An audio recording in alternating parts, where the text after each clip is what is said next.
Bonjour à tous, nous sommes en direct du ZCL, mais aussi en direct du RHT. Je dis quand même bonjour à Mendy, bonjour. Bonjour Dani. On va se retrouver tout à l'heure.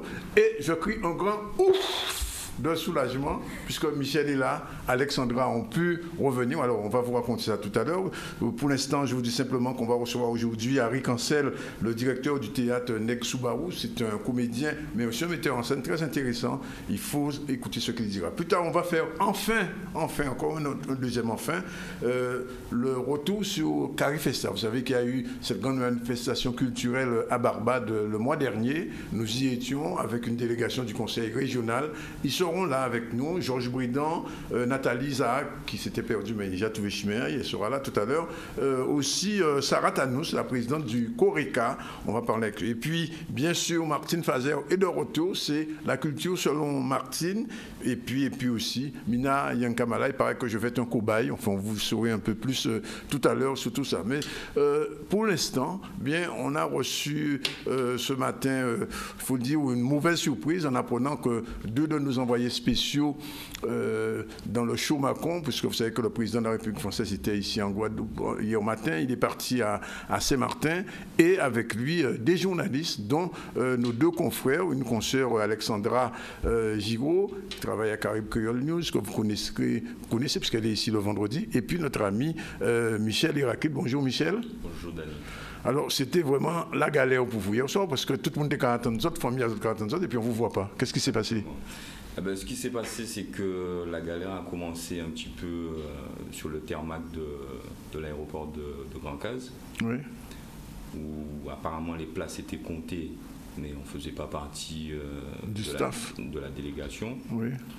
On a été quand même parce que c'est ce que la préfecture nous avait dit. Alors il faut dire des choses. Hier, au départ de Pointe-à-Pitre, quand le président de la République est parti vers Saint-Martin, un représentant de la préfecture est venu me voir, m'a dit est-ce que nous souhaiterions que des journalistes accompagnent le président de la République. Alors il y avait deux types de journalistes. Il y a des journalistes dans un pool présidentiel, dont Thierry Fenderi et Jean-Claude Rode de Progrès Social et l'IJMG. Et puis il y avait d'autres journalistes, dont vous-même, Michel Irakil pour Canal 10 et Alexandra Giraud pour Caraïbes Creole News CCN. Mais alors quand vous êtes parti, on vous a dit ils ont parti comme ça et puis débrouillé, vous tournez à la nage ou pas? Non, il n'y a pas dit nous ça. En gros, moi, crié M. Bruno. Oui. M. dit moi que tout bitin qui met en note pour nous payer ça parti et pour nous payer ça revine. Donc, au retour là, tu es assuré? Tu es assuré, sinon nous pas de bâti. Oui. Nous pas bâti au casse-pipe. Oui. Monsieur dit nous, qui est sur place, voiture, pour driver nous, pour nous suivre le président là, qu'on voit là, qui est manger, et surtout, qu'il y a un retour pour ça qui veut retourner, ou qu'il y a dormi, couché, pour ça qui veut rester. D'accord. Bon, on n'y a pas passé comme ça. On n'y a pas passé comme ça, c'est-à-dire que là, nous atterri, déjà, pas tenir pour monde. Ou quoi parler bas militaire, ou quoi parler bas policier, pour ne pas savoir rien. Donc rien pas été organisé. Rien pas été organisé. Nous débrouillons nous, là connaître monde, là on a chance. On peut arriver quand même. Ouais. Nous arrivons au président là, nous joignons une deuxième équipe qui était là sur place. Nous filmons, nous prenons image, nous faisons une interview, tout bité. Nous couvrons ça en journal. Ouais.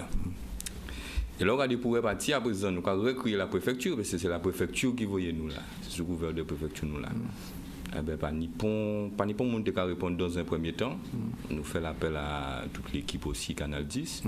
Et puis, bien là, on a commencé à venir des gens, leur voie pour nous monter en avion là. Ouais. Alors, au final, nous montons à l'avion là.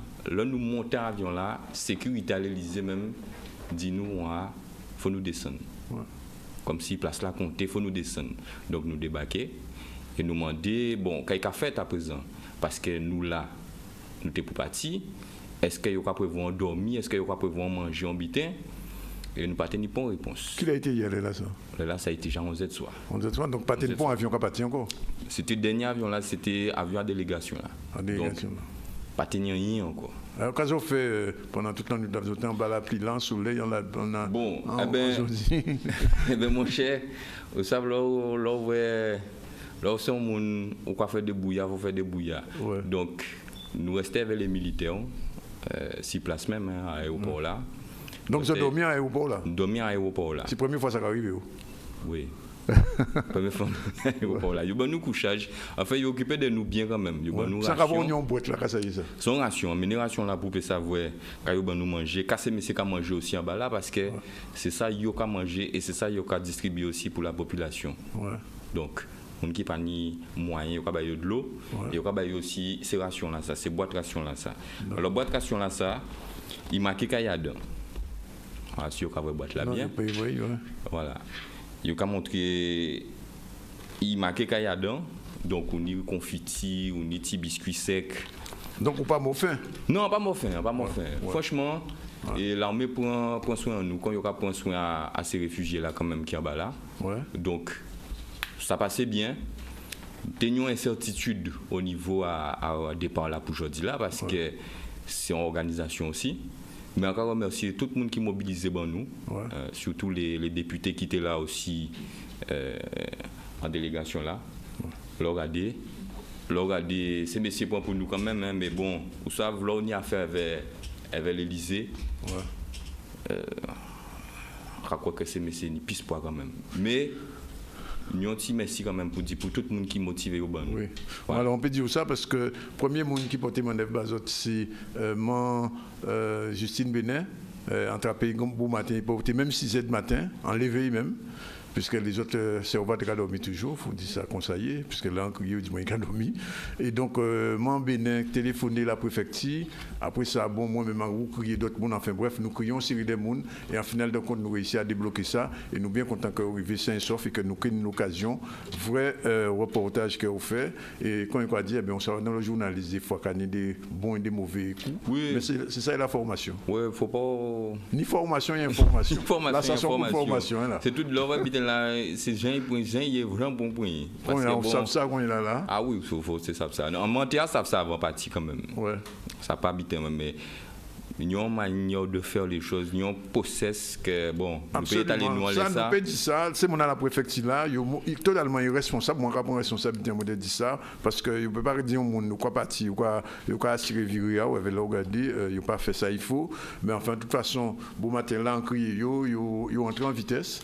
Et donc, je t'ai rentré, et donc c'est tant mieux, et puis t'as un bout, et le reste, c'est que pour d'autres fois, là, qu'il y a d'autres icônes, nous que savent qui j'en quoi vous, les autres, en reportage. Sinon, eh bien, il est 12h13, non, un peu plus que ça, déjà, 23 minutes, et on retourne vers Mendy, pour nous donner les titres de l'information, s'ils sont prêts. Ils sont prêts et développer le journal en attendant de recevoir M. Harry Cancel, le directeur artistique du théâtre Nek Soubarou. On ne peut pas connaître ça à Mendy, mais enfin, on va en parler tout à l'heure avec Harry Cancel, puisqu'il est déjà là, en Nouaille. Merci beaucoup, Danick. Bonjour à tous. Nous sommes donc le mercredi 13 septembre déjà. Et voyons donc les titres de l'actualité.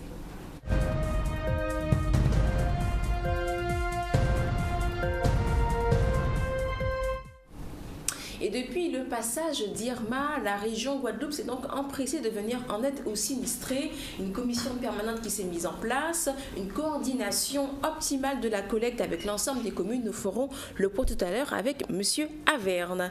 Et des renforts de l'équipe sauvetage et déblaiement du RSMA de la Guadeloupe ont été mobilisés par le chef de l'État. Une première équipe s'est donc rendue à Saint-Martin hier. Et enfin, nous verrons le Crédit Agricole Mutuel de Guadeloupe s'est également mobilisé. Ils sont donc sensibles aux difficultés rencontrées par nos voisins des îles du Nord et un don exceptionnel a donc été remis au Coreca. Voilà donc pour les titres et sans plus tarder, on commence avec un récapitulatif donc de la région Guadeloupe. La région Guadeloupe qui donc depuis le passage d'Irma s'est donc empressée de venir en aide aux sinistrés. La commission permanente s'est aussitôt réunie pour envisager une coordination optimale de la collecte avec l'ensemble des communes de la Guadeloupe. Nous avons interrogé Pascal Averne qui est donc inspecteur général des services de la région Guadeloupe qui revient sur les actions menées donc par cette collectivité. Un reportage signé Chris. Les mesures prises par la collectivité régionale ont été très rapides puisque le président de région a immédiatement réuni la commission permanente afin que la commission, les élus régionaux puissent autoriser à prendre un certain nombre de mesures très générales puisqu'elle a autorisé à effectivement aider la collectivité de Saint-Martin au titre de la coopération régionale, hein, si on peut résumer ça comme ça. Mais dans l'immédiat, ce qui a surtout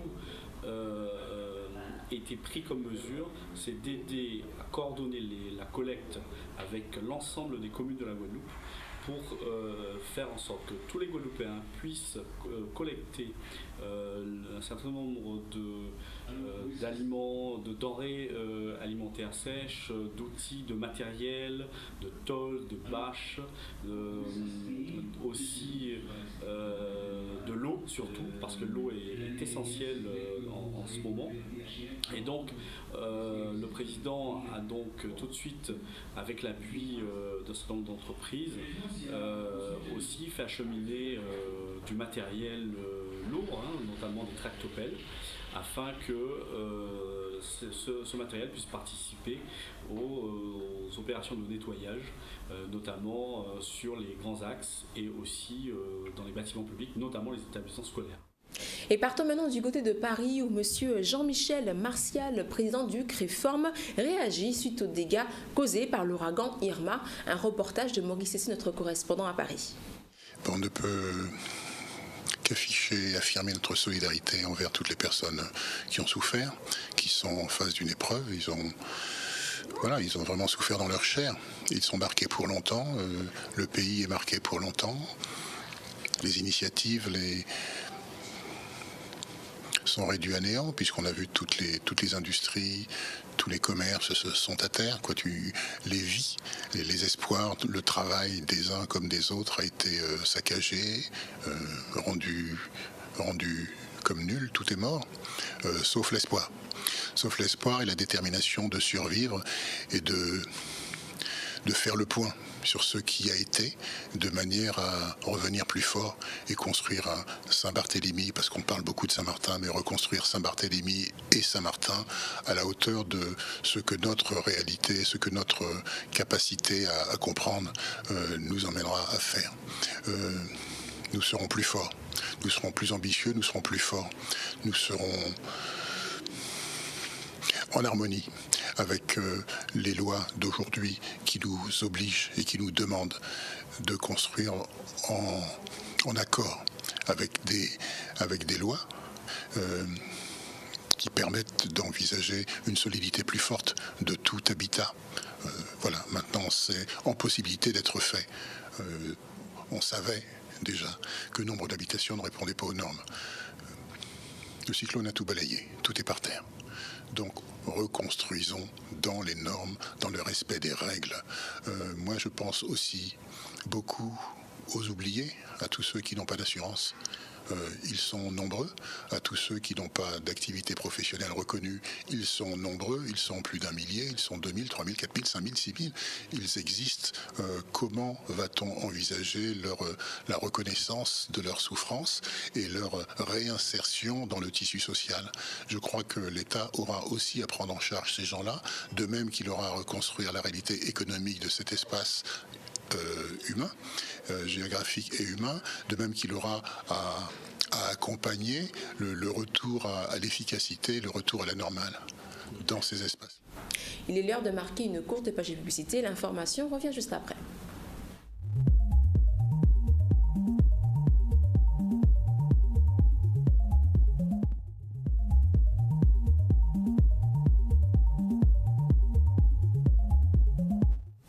La formation continue, je vous le disais, en titre. Des renforts donc de l'équipe sauvetage et déblaiement du RSMA de la Guadeloupe ont été mobilisés par le chef de l'État pour venir en aide aux populations. Une première équipe spécialisée dans le déblaiement et le sauvetage s'est donc envolée vers Saint-Martin hier. On regarde ces images. Alors la mission du détachement, c'est de participer aux opérations de sauvetage. Dans un premier temps, c'est la priorité du moment. Après avoir eu une priorité sécuritaire, c'est une priorité qui est mise sur le sauvetage dans les populations. Une fois que l'ordre va être rétabli, je ne suis pas sur place pour en juger. Et donc la mission de mon détachement, ça va être ça. Alors vous partez avec les jeunes du RSMA, comment ça se passe? Alors non, moi personnellement je ne pars pas. À cette heure, à l'heure à laquelle je vous parle, j'envoie un premier élément. Dans le jargon militaire, c'est un harpon. Donc c'est un élément de commandement, de liaison qui va se préparer à Saint-Martin à accueillir les autres éléments que nous jetterons soit dans la journée, soit demain, soit dans les jours à venir. Ah tout à fait, vous savez, on est Je pense qu'en France, il y a une seule unité militaire qui a des Saint-Martinois dans ses rangs en grand nombre, c'est le RSMA de la Guadeloupe pour des raisons historiques. Nous en recrutons une centaine chaque année. Et donc là, actuellement, en régiment, il y a environ une centaine de Saint-Martinois et qui sont dans toutes mes filières, dans toutes mes sections. Et pour répondre directement à votre question, oui, bien sûr, là, dans le premier élément qui décolle cet après-midi, nous avons une Saint-Martinoise qui connaît parfaitement les lieux, bien sûr. Alors sur place, nous allons envoyer d'abord, dans un premier temps, un module spécialisé dans le sauvetage des blêments. Donc on a une filière de formation en sécurité et dans ces formations, il y a des formations au sauvetage des blêments dans le cadre des plans Orsec justement. Donc on est en plein dedans. Donc ces jeunes-là sont au même titre que la sécurité civile, évidemment ce ne sont pas encore des professionnels, mais formés au sauvetage des blêments dans les crises majeures. Donc voilà la mission de ce module-là. Après nous sommes prêts à envoyer, selon nos capacités, d'autres modules avec d'autres spécialités. Nous avons prêt à être envoyé par exemple un module élagage. Parle de lui-même, élagage, donc c'est pour sécuriser les chantiers. Nous avons aussi des modules qui sont prêts tout simplement à aller aider à déblayer, à secourir la population dans des tâches non spécialisées. Et nous avons comme ça un certain nombre de spécialités qui permettront au régiment d'agir dans un premier temps dans l'urgence, mais aussi dans le long terme pour participer à la reconstruction de Saint-Martin. En revanche, mes soldats, comme vous le savez, ne sont pas des professionnels de la sécurité. Autant aussi paradoxal que ça puisse paraître, mais vous savez très bien en Guadeloupe ce que c'est que le SMA, donc c'est pas un régiment des forces. Et donc c'est pour ça que les soldats du SMA ne sont pas projetés pour assurer la sécurité, pour lutter contre d'éventuels pillards, parce que ce n'est pas leur métier. On laisse ça à des régiments des forces, et c'est pour ça qu'on a le 33e régiment d'infanterie de marine de Martinique, qui est parti pour assurer cette tâche-là. Voilà. En revanche, nous, on vient avec notre plus-value, et puis avec notre cœur, encore une fois, parce qu'avec nos Saint-Martinois, nos 100 Saint-Martinois dans nos rangs, on est quand même affectés parce qu'il y en a encore toujours 50% d'entre eux qui n'ont pas de nouvelles de leur famille. L'association des maires a donc lancé un appel à l'ensemble des chefs d'édilité, à l'État, aux collectivités majeures et partenaires pour manifester envers nos concitoyens de la solidarité. Après donc une réunion du comité technique opérationnel qui a eu lieu le 7 septembre dernier, une séance de travail a donc eu lieu hier au CWTC afin donc de définir les priorités pour participer de manière optimale au dispositif de soutien de nos compatriotes. On fait le point avec ce reportage signé Michel Héraclide. Aujourd'hui, les maires de Guadeloupe se rassemblent avec l'association des maires de Guadeloupe afin d'échanger et de pouvoir mettre en place et coordonner ce qu'on a déjà mis en place. Aujourd'hui, les maires de Guadeloupe ont été concentrés sur l'aide à apporter aux Saint-Martinois et à Saint-Barthélemy. Et beaucoup de maires ont déjà collecté beaucoup de tonnes de marchandises et on doit organiser cette collecte de façon à pouvoir la réacheminer sur les îles du Nord. Donc aujourd'hui, on est là pour échanger, pour voir, pour amener nos retours d'expérience et aussi voir quelles dispositions nous allons prendre à moyen et à long terme. Parce qu'aujourd'hui, nous sommes dans le court terme, l'aide d'urgence, mais il faut aussi penser à moyen terme et à long terme. Il faut savoir que beaucoup de Saint-Martinois veulent rentrer en Guadeloupe. Donc la base arrière, je dirais, de Saint-Martin, c'est la Guadeloupe. Et nous devons travailler pour pouvoir recevoir, je dirais, en toute confiance et en toute organisation, je dirais, les Saint-Martinois qui voudraient venir en Guadeloupe et voir quelles dispositions qu'on met en place, de façon à ne pas être surpris et qu'on puisse les recevoir dans de bonnes conditions. Alors il y a tous ces échanges que nous allons avoir, l'organisation bien sûr avec ce qui a été mis en place par les collectivités majeures, à savoir la région et le département, de façon à collecter, je dirais, globalement et pouvoir amener l'aide d'urgence, je dirais, dans les plus brefs délais et dans de bonnes conditions. Et je vous le disais en titre, le Crédit Agricole Mutuel de Guadeloupe est également sensible aux difficultés rencontrées par nos voisins des îles du Nord. Ils ont donc remis un don à la hauteur de leur engagement, un chèque de 100 000 € qui servira à mener des actions de réhabilitation en accord avec les collectivités de Saint-Martin et de Saint-Barthélemy. Un reportage qu'on regarde tout de suite.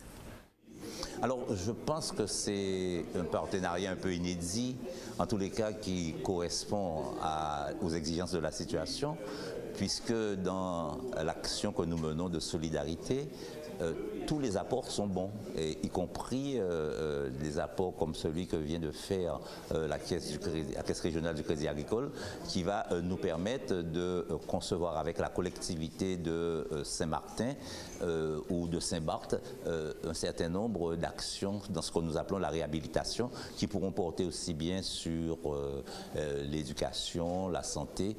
Ce sont des actions qui sont utiles et nécessaires aujourd'hui. Je dois dire que cela entre de plein pied dans le travail que nous avons commencé avec la région, avec le département dans le cadre du comité technique opérationnel et qui nous permet d'apporter une touche supplémentaire, bien évidemment, au travail si vous voulez, d'aide, d'urgence, de dons qui sont faits pour aider les populations dans la difficulté aujourd'hui. C'est, je pense, un très beau geste de solidarité envers nos compatriotes de Saint-Martin et de Saint-Barth, notamment, qui ont été durement touchés par l'ouragan Irma. On est ravis d'avoir pu remettre ce chèque de 100 000 € au Coreca, qui va s'employer à l'utiliser le plus utilement possible pour les populations et pour déterminer localement quelle en sera la meilleure utilité. C'est juste de solidarité vient de toute l'équipe. Alors ce jet de solidarité, il vient de la Caisse régionale de Guadeloupe, donc on va dire quelque part l'équipe locale 100% guadeloupéenne du groupe Crédit Agricole. Mais on organise aussi, on est en train de regarder avec nos collègues de métropole et des autres territoires d'outre-mer comment amplifier ce jet de solidarité en faveur des personnes qui sont maintenant dans le besoin. Et notez que le Crédit Agricole organise également une récolte donc de dons. Elle est organisée dans 3 points de collecte du territoire, les agences de Nolivos et de Jarry, ainsi que le siège de Petit Pérou aux Abîmes. Voilà donc pour l'information de ce 13 septembre. Et maintenant, nous allons donc accueillir avec Danick monsieur Harry Cancel, qui est donc directeur artistique de la compagnie Next Subaru. Merci Mendy, effectivement, il est déjà presque 13h. Nous avons plaisir à accueillir Harry Cancel, qu'on ne voit pas suffisamment sur le petit écran. Bonjour Harry. Bonjour Danick. Et merci d'être notre invité. Alors, les gens qui entendent Parole à Next Subaru, alors on connaît peut-être Harry Cancel. Parole à Next Subaru, c'est le nom d'une troupe. Mais pourquoi un peu ce titre, la Parole à Next Subaru? En fait, au départ, j'ai travaillé avec le théâtre Cyclone. Tout le monde le sait. Très, très, très bien. Ouais. Et après, j'ai monté un spectacle, L'Arbre au masque ou Parole à Next Subaru avec Jean-Michel Palin. À l'époque, oui. Donc, donc à partir de ce moment-là, j'ai appelé ma compagnie par théâtre, compagnie Parole à Next Subaru. Alors, on vous a invité parce que c'est un petit peu la rentrée de Parole à Next Subaru, mais vous avez une activité, on peut dire, de metteur en scène, de comédien. On ne va pas revenir sur tout votre passé de comédien qui a marqué bien des générations. On ne vous verra plus jamais sur les planches comme comédien? Oui, ça peut se faire. Ça pourrait se faire. On verra bien. Ça, oui. c'est Harry Cancel va se mettre en scène? Ou va être mis en scène?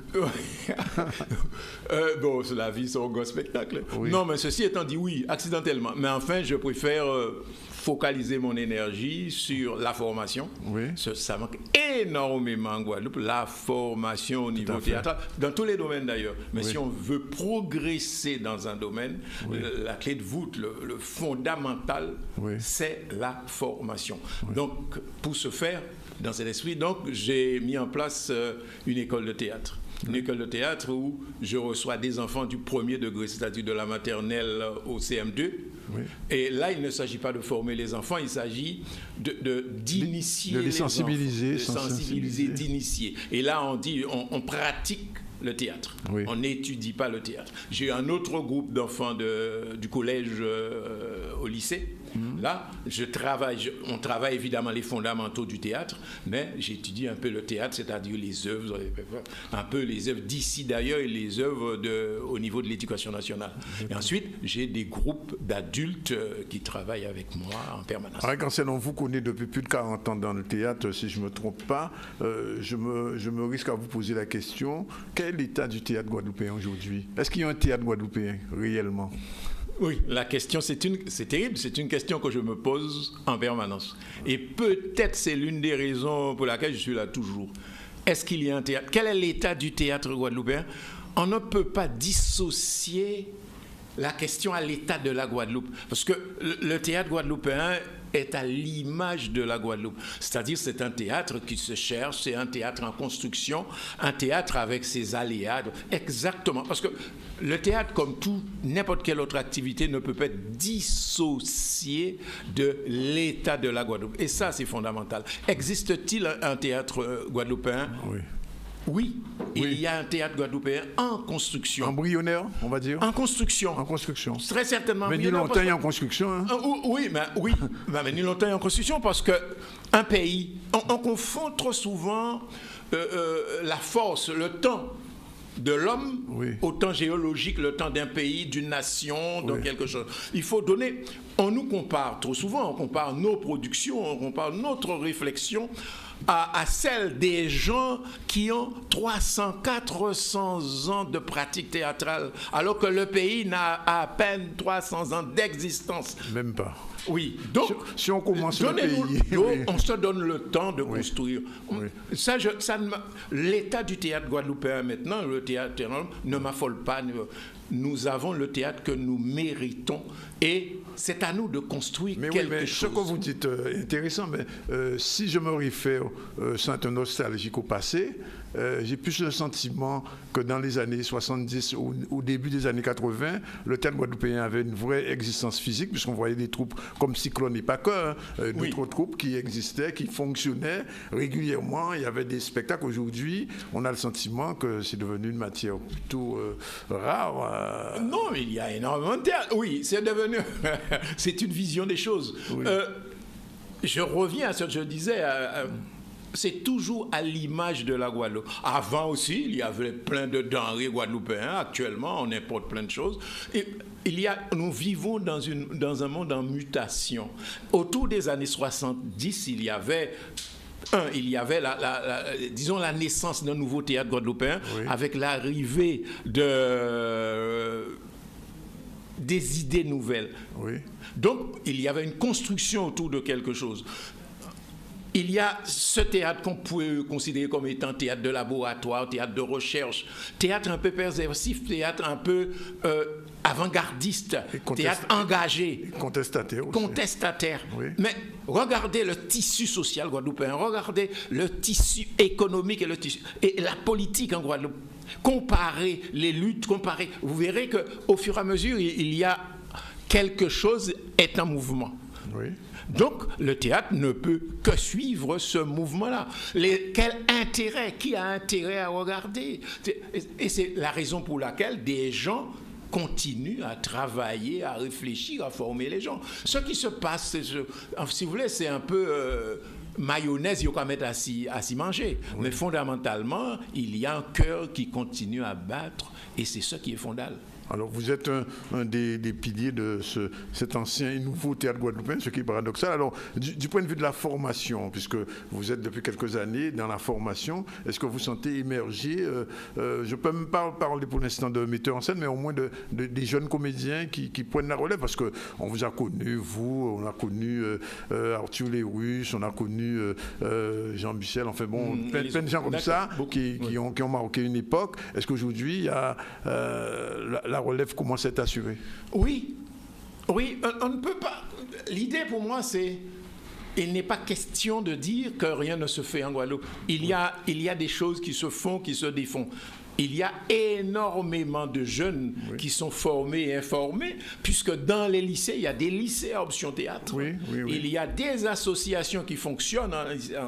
Ce qui manque, le relais qui manque, c'est le relais au niveau politique. C'est-à-dire, il n'y a pas de véritable politique culturelle en Guadeloupe. Il y a une politique culturelle qui s'apparente à du véglage, véglage entre guillemets, à la démonstration. On appelle le saupoudrage. Un peu ça, mais je veux dire, une politique culturelle doit être un lienage avec l'économie, avec l'éducation, on ne peut pas parler de politique culturelle si cette politique culturelle n'est pas adossée à une espèce de logique de développement du pays. Et c'est essentiel. Tant qu'on fera des petites choses ponctuelles à droite, à gauche, évidemment, il y aura une politique culturelle. Mais politique culturelle qui est alliancée, un lienage avec une Guadeloupe, un développement logique de la... Tout doit aller ensemble. Le théâtre ne peut pas aller seul. Alors, ce que vous dites, c'est une théorie importante et intéressante, mais est-ce qu'aujourd'hui, en tant que metteur en scène, formateur, ancien comédien, il n'est pas temps aussi j'ai envie de dire, de jeter les bases d'une politique culturelle ou d'une politique au moins théâtrale, parce que j'ai lu dans le passé beaucoup de choses sur le théâtre guadeloupéen, et puis aujourd'hui, il n'y a plus rien. Si, enfin, plus rien qui m'arrive en tout cas. Oui, je ne sais pas, je ne dis pas qu'il n'y a plus rien dans l'absolu. Hein. Oui, je veux dire, il y a quand même, écoutez, il y avait le Festag. Oui. Pour que le théâtre vive, et je reviens à la politique culturelle des collectivités, il faut, des espaces de création, tout à fait, des espaces de diffusion. On avait eu, à l'époque, des espaces de diffusion, le Festag, le théâtre d'ici et d'ailleurs, les rencontres caribéennes de théâtre. Tout à fait. Même les salles ont disparu, le Centre des Arts. Donc, comment voulez-vous que des gens créent et dans leur espace immédiat, ils n'ont pas d'espace de diffusion pour diffuser? Il eût fallu aussi qu'on ouvre un champ sur la Caraïbe. Nous avons un espace caribéen extraordinaire avec la Martinique. Donc, on peut ouvrir ce champ. Donc, mais ce ne sont pas les créateurs de théâtre. Je ne peux pas ouvrir un champ caribéen. Ce sont les responsables politiques qui devraient, à mon avis, réfléchir sur cet espace caribéen. Sur le plan culturel, mais évidemment sur le plan économique, sur le plan social. C'est notre espace de prédilection, c'est notre espace de vie avant même de s'exporter à trifouiller les oies. Tout à fait. Alors, Henri Cancel, deux petits mots quand même pour revenir à cette rentrée de théâtre Parole Annexe Soubarou. Qu'est-ce qui va se passer concrètement? Concrètement, je rassemble tout le monde. Je reçois des parents.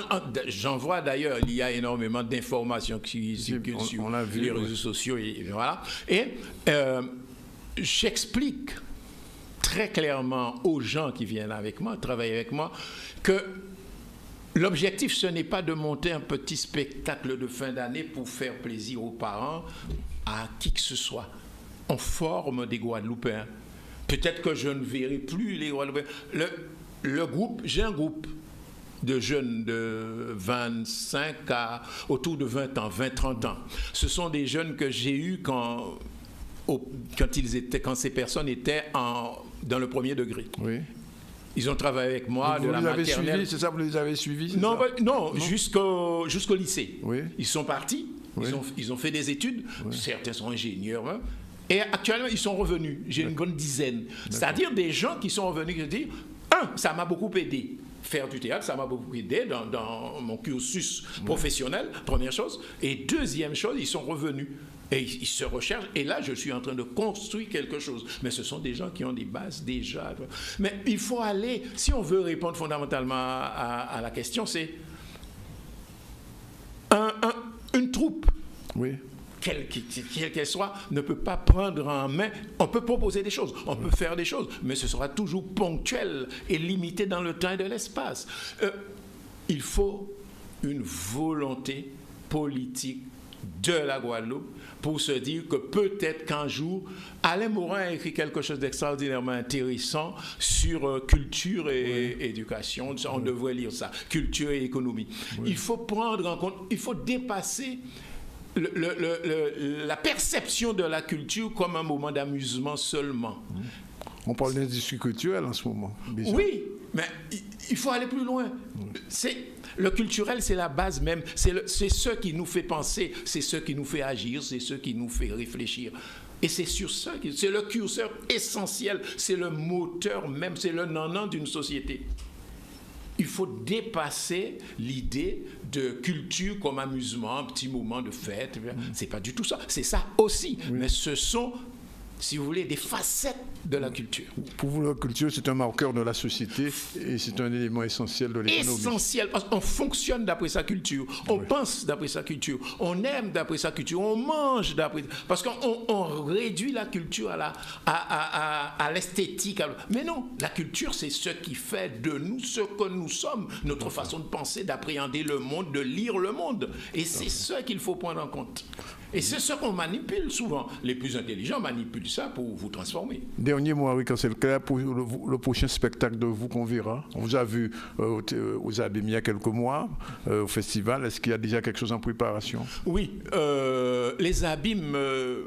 Merci donc les Abîmes, organisent un festival de moins envergure que Cap Excellence. Oui. Donc ils organisent un festival Octobre en théâtre. Oui. Donc je serai avec des textes, avec un de mes ateliers à Octobre en théâtre. On prend rendez-vous. En tout cas, merci d'être venu nous éclairer un petit peu sur cette conception de la culture qu'on partage. Il est 12h54. On prend une pause publicitaire, la deuxième, et puis on se retrouve. Il faut parler culture encore, cette fois-ci culture caribéenne, puisque nous allons recevoir, je l'ai dit, Georges Bouidan, qui est vice-président du conseil régional chargé de la culture. Il ne manquera pas de réagir sur ce qu'il vient d'entendre. Nathalie Zaha, qui est directrice de coopération de la région, et Sarah Tanous, qui est vice-présidente du CORECA. Avec tous ces gens-là, on reviendra un peu sur ce qui s'est passé à Barbade. C'était Carifesta, c'était tout à fait à la fin, milieu du mois d'août. C'est encore récent, il fallait qu'on le fasse. Page pub et on se retrouve tout à l'heure.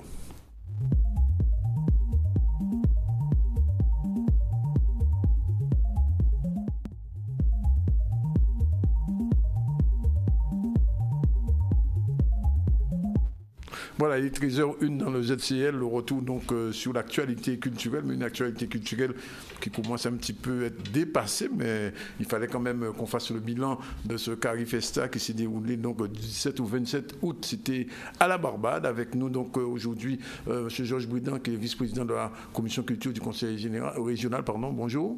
Bonjour. Nathalie Zaha, chargée des relations extérieures, c'est comme ça qu'on dit ça, à la région? Ou de la coopération. Et de la coopération, plutôt, une espèce de ministre des Affaires étrangères, on va dire. Et Madame Sarah Tanous, qui est membre du CORECA, vice-présidente du CORECA. Ça me revient. Merci d'être avec nous pour ce petit retour sur ce festival. Alors, Georges Bouidan, comment ça s'est déroulé, la mise en place de... Parce qu'il y a une délégation d'une trentaine de Guadeloupéens. Comment ça s'est déroulé, cette mise en place, au départ, à la région? Alors, je salue déjà les téléspectateurs de Canal 10. Je vous remercie de nous accueillir pour faire en quelque sorte le bilan d'une manifestation importante pour la Caraïbe. Le conseil régional a été invité à participer à cette 13e édition du Carifesta. Et nous avons tout de suite, bien évidemment, perçu l'intérêt qu'il y avait à y aller. Déjà parce qu'il s'agit de célébrer les cultures de la Caraïbe.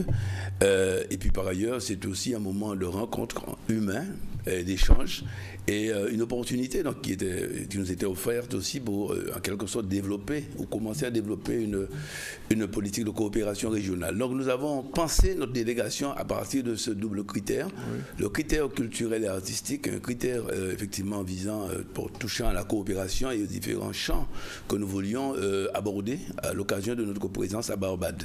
Donc d'un côté des artistes, eu égard au fait qu'il s'agissait de pays anglophones, nous avons privilégié effectivement des arts qui ne nécessitent pas une compréhension par la langue, d'où la présence effectivement de chefs cuisiniers, donc de la gastronomie, la musique et les arts plastiques. La musique et la cuisine parlent toutes les langues. Elles parlent toutes les langues du monde.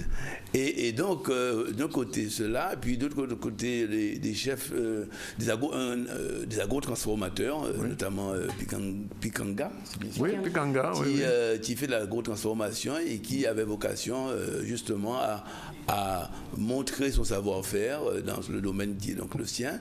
Et avec le succès, elle a enregistré, en l'occurrence, effectivement, la représentante de Pikanga a bien honoré son contrat en quelque sorte, puisqu'elle a enregistré elle a eu beaucoup de succès. Alors, Naomi Martineau aussi pour son chocolat. Oui, Naomi Martineau, bien sûr. J'ai donc parlé de la gastronomie avec Naomi Martineau et Jimmy Bibrac, qui ont eu beaucoup de succès également. Donc il s'agissait de montrer les savoir-faire guadeloupéens, c'était aux Constance, et pourquoi pas effectivement nouer des contrats, avoir des échanges qui peuvent être débouchés sur des éventuellement à conquête de parts de marché, pourquoi pas. Mais comme nous avions également, et Nathalie Isaac le précisera tout à l'heure, d'approfondir un certain nombre de sujets, de nous baser également, de nous projeter dans une perspective d'adhésion à certains organismes régionaux de la Caraïbe, en l'occurrence l'OECS, eh bien, nous avons aussi, dans notre délégation, nous avons eu à nous entourer d'un certain nombre de sachants, d'experts, d'universitaires, de personnes qui ont effectivement un savoir-faire dans certains domaines pour que nous puissions aller le plus loin possible dans ces échanges, tant sur le plan du tourisme, tant sur le plan du tourisme, mais des questions de santé, que sur le plan également des échanges par rapport à la problématique portuaire. On peut dire qu'il y a une partie diplomatique, quoi, pratiquement. En quelque sorte. Donc la délégation a dû embrasser effectivement cette double dimension-là. Oui. Alors je viens avec justement Madame Isaac, vous êtes chargée de la coopération. Qu'est-ce qu'on peut dire aujourd'hui de l'état de la coopération entre la Guadeloupe et les autres pays de la Caraïbe, en sachant qu'il y a des limites puisque nous ne sommes pas à la CARICOM? Oui, alors je vous remercie de me donner la parole. Je veux juste au préalable indiquer que je suis ici en qualité de directrice de la coopération régionale, sachant qu'il y a une mission coopération au sein de la région Guadeloupe qui est présidée par Mme Marie-Luce Panchard. Oui, tout à fait. Qui n'avait pu être présente au CARIFESTA. On a eu l'occasion de la recevoir d'ailleurs ici. Hein. Voilà. Donc effectivement, comme l'a bien dit M. Brédan, qui est en fait président de la commission culture, mais qui a aussi l'avantage d'être également membre de cette même commission coopération dont je parle. L'idée de départ, c'était pouvoir dire que à travers le CARIFESTA, pouvoir ancrer aussi notre insertion, notre marque en fait sur un bassin géographique qui nous est naturel, la Caraïbe. Donc effectivement, quand l'invitation est parvenue à la région Guadeloupe, et il faut savoir que le CARIFESTA est une initiative de la CARICOM, même si nous ne sommes pas membres associés, donc c'est une preuve que nous existons et que nous sommes reconnus en fait, la Guadeloupe dans le bassin et comme partie prenante. Donc sur l'avancée fait des négociations, il faut savoir que dans la délégation plutôt politique qui était à Barbade, il y avait également, outre le président du conseil régional que vous avez pu voir, que les téléspectateurs ont pu voir lors des reportages, il y avait M. Brédan, mais il y avait également la chargée de mission pour les négociations d'adhésion à l'OECS, Mme Rose Liraki, et effectivement le docteur Louis Jeffrey, qui est basé à Saint-Martin. D'ailleurs, je crois qu'il est plutôt au four et au moulin en ce moment par rapport aux événements, et qui a accompagné effectivement la délégation sur des thématiques de coopération qu'on veut faire valoir. Parce qu'il faut savoir que la région Guadeloupe est aux portes de l'OECS, comme l'a dit M. Brédan, mais qui est en fait l'organisation des États de la Caraïbe orientale. Les pays membres sont surtout les petites Antilles, en fait, des pays comme la Barbade, Antilles, Barbuda, Sainte-Lucie, Dominique, voilà. Oui. Et donc, nous sommes aux portes, en fait, de cet organisme parce que la Guadeloupe, la région Guadeloupe est sur le point, si vous voulez, d'entamer les négociations pour intégrer cette structure, sachant que la Martinique, elle est déjà membre associée. Donc, il s'agit pour nous, en fait, d'y entrer, mais d'y entrer avec des thématiques d'intérêt. Parce qu'il ne s'agit pas d'aller juste pour être présent et référencé comme pays membre associé, mais plutôt comme être porteur aussi de projets concrets en matière de coopération. Donc voilà l'actualité en matière d'adhésion et de démarche d'adhésion aux organismes. Il s'agit pour nous de faire valoir des thématiques d'intérêt pour la Guadeloupe, à savoir le tourisme, mais le tourisme de santé, puisque nous avons avec bientôt l'inauguration du cyclotron cette faculté aujourd'hui de pouvoir en fait accueillir au-delà des Guadeloupéens des patients étrangers, puisque c'est ce qui permettra aussi, compte tenu de la dimension du cyclotron, de pouvoir valoriser un outil qui sert à tous. Il y a le tourisme de santé, il l'a dit M. Brédan, en matière de croisière, et on s'est intéressé aussi aux hébergements touristiques, puisqu'il faut savoir que la Barbade est pointée comme un exemple en matière de tourisme. Donc nous avons eu aussi l'occasion l'occasion d'aller visiter des infrastructures de type 5 étoiles, voire 6, pour justement pouvoir aussi, nous, en Guadeloupe, proposer en fait des équipements, des infrastructures, des prestations qui sont également au standard de cette clientèle que nous visons. Donc voilà, brièvement. On va y revenir. Alors, à vos côtés, Sarah Tanous, qui est la vice-présidente du CORECA. On parle de vous beaucoup ces jours-ci, mais enfin, on ne parlera pas tout à fait de Cyclone, puisque vous étiez aussi dans la délégation, et pas seulement être dans la délégation, puisque vous avez participé un petit peu, on peut le dire, à la mise en place des choses. Comment le CORECA est intervenu dans le cadre de ce voyage, cette participation à Carifesta? Donc, merci en tout cas, Danick, de l'invitation. Le CORECA... Pas de problème, on veut toujours inviter le CORECA. Pas de souci. On est chez nous, on est content. A participé vraiment activement, effectivement, avant le départ, en coordonnant un petit peu, si vous voulez, la partie opérationnelle. Nous avons été un peu le coordinateur de la logistique, avec une délégation culturelle qui a été composée, comme l'a précisé M. Brédan, de la partie visuelle, avec notamment Carré d'Art, qui a été une exposition montée en collaboration avec la région Guadeloupe, et qui avait cette vocation à être exposée dans les îles de la Caraïbe. Donc nous sommes partis également avec Stick, qui nous a bien représenté au niveau mondial également, qui est revenu vraiment avec... une star aujourd'hui. Mais tout à fait. Et on avait eu la chance de l'avoir à nos côtés à Barbade. Il a été capable de faire du live et de graffer en direct, notamment sur la scène avec Acoustique lors de la soirée, aux côtés de B-Bird également. Donc les deux artistes graffeurs que nous avions ont pu se représenter. Nous avons également collaboré avec le lycée du Gosier, des métiers de l'hôtellerie et du tourisme. Un grand merci à Madame le proviseur qui nous a mis à disposition un enseignant avec des élèves également très doués, professionnels et de qualité qui ont su relever le défi aux côtés des chefs Bibrac et des chefs Martineau et qu'Acoustique qui a été un peu le ciment musical de cette manifestation et qui a pu vraiment être à nos côtés. Nous avons participé également avec le CTIG qui a pris en charge complètement la mise en place d'un stand qui était directement au niveau du centre principal du Carifesta, avec un stand qui a accueilli pendant plusieurs jours des Barbadiens, mais également des autres personnes. Très visité d'ailleurs. Ah oui, très visité, très apprécié également. On se rend compte que les gens ont cette envie de découvrir la Guadeloupe et ils ont pu avoir toutes les informations nécessaires. Également sur ce stand, ils ont pu avoir des informations sur le festival Héritage dans le cadre du tourisme mémoriel qui était représenté sur place par Laurence Makiaba. Qu'on salue en passant. Voilà, tout à fait, qui a fait un travail remarquable également. Et comme l'a indiqué aussi M. Brédan, les coffrets Pikianga qui ont été mis en avant avec des artisans locaux de toutes les îles de la Guadeloupe. Alors on en a parlé, on va voir un petit extrait du concert Cacoustique. Cacoustique nous a véritablement enchanté, c'est pas seulement à Barbade, mais déjà en Guadeloupe, ils assurent. Il y a peut-être une petite surprise dans le spectacle acoustique. Je ne sais pas si on va voir ça.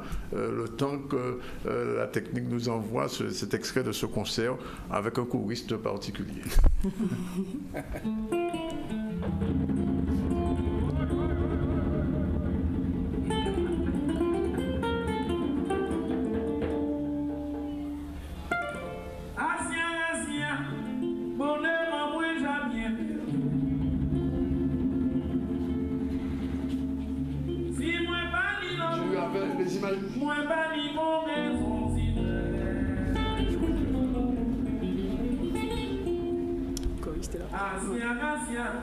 Vous aviez laissé moins de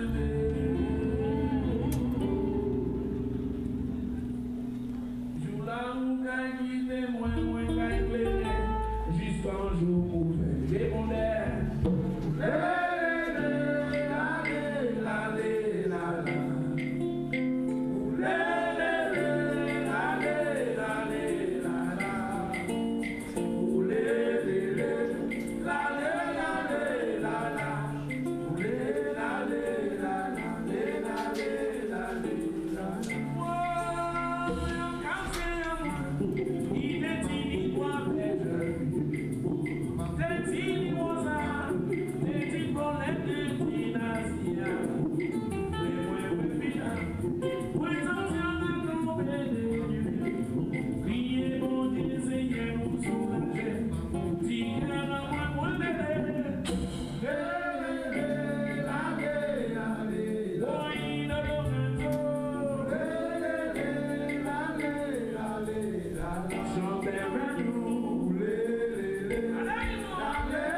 Voilà, c'est un extrait de Kakoustik. Alors, Georges Président, du point de vue culturel, qu'est-ce que ce festival vous a apporté, vous a fait comprendre davantage? D'autant plus, je vais le dire, vous étiez déjà à Carifesta en Haïti il y a 2 ans. La différence se fait sentir quand c'est Haïti qui est créolophone et la Barbade qui est anglophone? Il est sûr que la délégation, effectivement, ne peut pas être conçue de la même manière, du fait même, effectivement, de la langue qui n'était pas accessible à un maximum, on va dire ça comme cela, hein, de participants. Nous en avons tenu compte. Indépendamment de la langue, j'ai pu percevoir un petit déficit d'adhésion populaire par rapport à Carifesta 2015, donc qui s'est déroulé en Haïti. Est-ce lié au tempérament des... Vous dites qu'il y avait un mouvement social un petit peu avant. Il y avait un mouvement social avant. Bref, nous savons aussi qu'il y a un très grand enthousiasme, une grande adhésion des Haïtiens pour la culture populaire, et que dès qu'il y a une manifestation, effectivement, dans leur pays, ils se mobilisent comme 4, comme 10. Et donc, on peut noter effectivement cette différence-là. Mais dépendamment de ça, moi je note le positif, c'est qu'il y avait une volonté de la part de tous les participants, tous les Caribéens présents, et bien de célébrer vraiment les cultures, la culture qu'ils ont en commun. Il ne faut pas oublier que la culture est ce qui leur est le plus cher. C'est ce qu'ils ont pu construire à travers l'histoire et la géographie.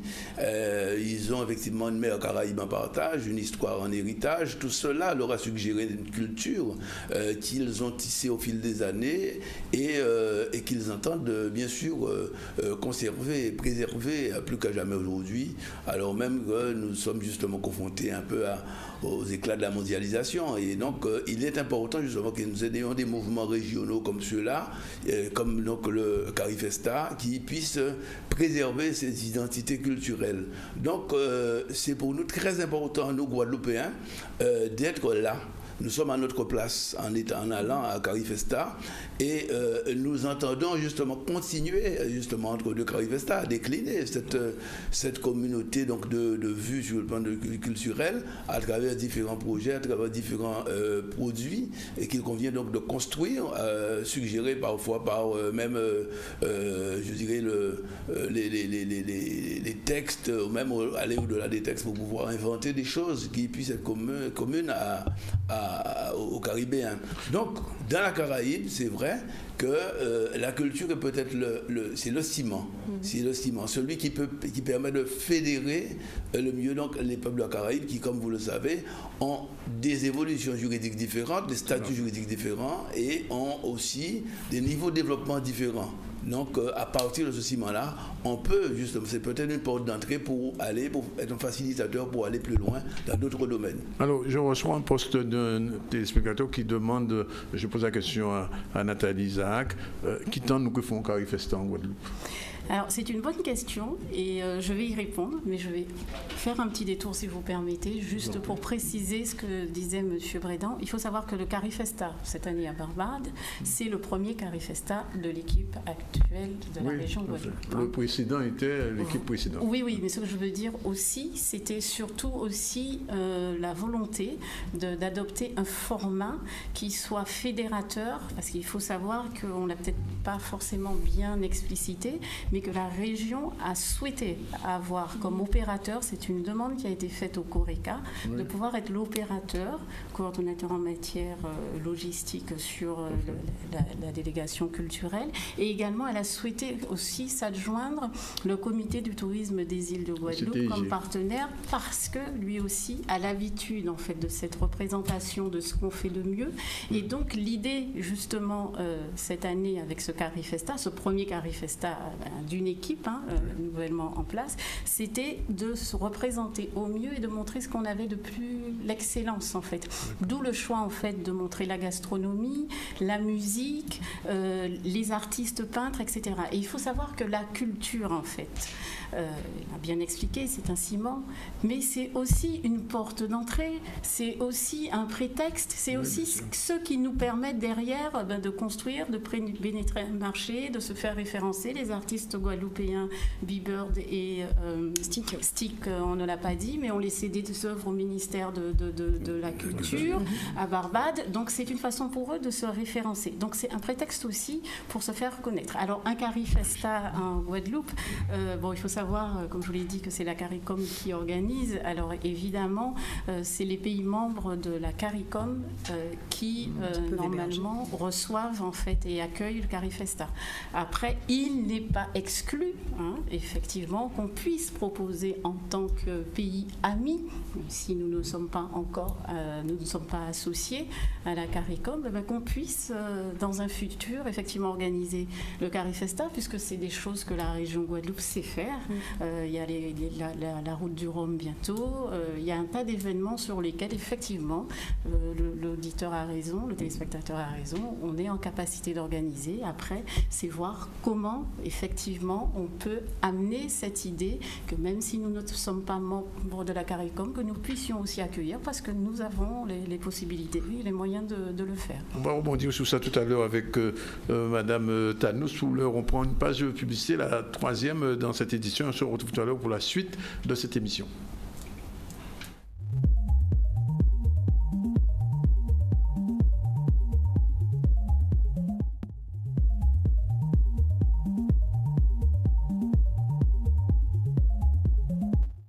Voilà, il est 13h26 dans le ZCL en direct de RHC 89.8. Si vous êtes sur la route, vous avez la possibilité d'écouter, sinon de voir cette émission. Et si vous n'avez pas pour le début, vous pouvez toujours retrouver l'ensemble de cette émission sur le www.zcl.tv. Voilà, on continue donc sur ce Carifesta et j'allais poser la question à Sarah Tannous. Du point de vue du CORECA, ce genre de manifestation, ça vous apporte quoi? Pour vous, c'est un truc habituel, la Caraïbe? C'est la porte à côté. Habituel peut-être, mais c'est important pour nous d'y être à chaque événement. En tant que coordonnateur, il est vrai qu'on a pu mobiliser un certain nombre de réseaux que nous avions sur place. Et l'expertise, c'est vrai, au fil des ans, nous aide à pouvoir vraiment être efficace et opérationnel aux côtés de la région sur ce type de manifestation. En fait, vous êtes les conseillers du conseil régional? Non, pas du tout. Conseiller, pas du tout, mais on apporte l'expertise. Ça fait 26 ans quand même. La connaissance du terrain, surtout. Tout à fait, la connaissance du terrain. On a pu avoir des personnes qui étaient là. À mes côtés, j'avais également Madame Clark, qui est d'origine barbadienne, mais qui vit en Guadeloupe depuis très longtemps. Et c'était aussi ça, la Caraïbe. Donc, elle nous a porté appui sur place. Et le CORECA a également pu activer les réseaux en amont et sur place pour être capable que les choses se déroulent le mieux possible. Donc, vous pensez déjà au prochain Carifesta, alors? Trinidad et Tobago. C'est ça, Trinidad et Tobago. On va y revenir. 2019. Je reviens vers Georges Bridan pour parler de cette fameuse réunion des ministres de la Culture, des secrétaires de la Culture. Il y en a eu beaucoup. Alors, j'ai eu l'occasion de participer, de voir un petit peu ce qui s'est passé. Alors, il faut contextualiser un peu. Il y a eu au départ, Georges l'a dit, quelques petites difficultés organisationnelles vis-à-vis de ce Carifesta. Et donc, les ministres de la Culture des pays qui étaient présents se sont réunis. Et j'ai envie de dire qu'ils n'étaient pas tous très contents. Non, effectivement. Ça prenait parfois l'allure réquisitoire contre effectivement les organisateurs qui étaient les Barbadiens. Mais c'est aussi une bonne chose parce qu'il faut qu'on sache se dire les choses et pour mieux rebondir, mieux repartir. Donc une fois que les griefs avaient été exposés, on est passé à une phase, je dirais, de construction, une phase positive qui consistait à dire qu'est-ce qu'on peut mettre ensemble, qu'est-ce qu'on peut mettre en commun pour pouvoir booster la Caraïbe sur le plan culturel. Et 3 axes ont été développés: la question des industries culturelles créatives, la question du tourisme mémoriel et la question des festivals comme vecteur de développement économique. Parce que chaque fois, il y avait une volonté de positionner la culture aussi dans son rôle de levier, son rôle de vecteur de développement. Donc les industries culturelles créatives, bien évidemment, nous savons de quoi nous parlons en la matière.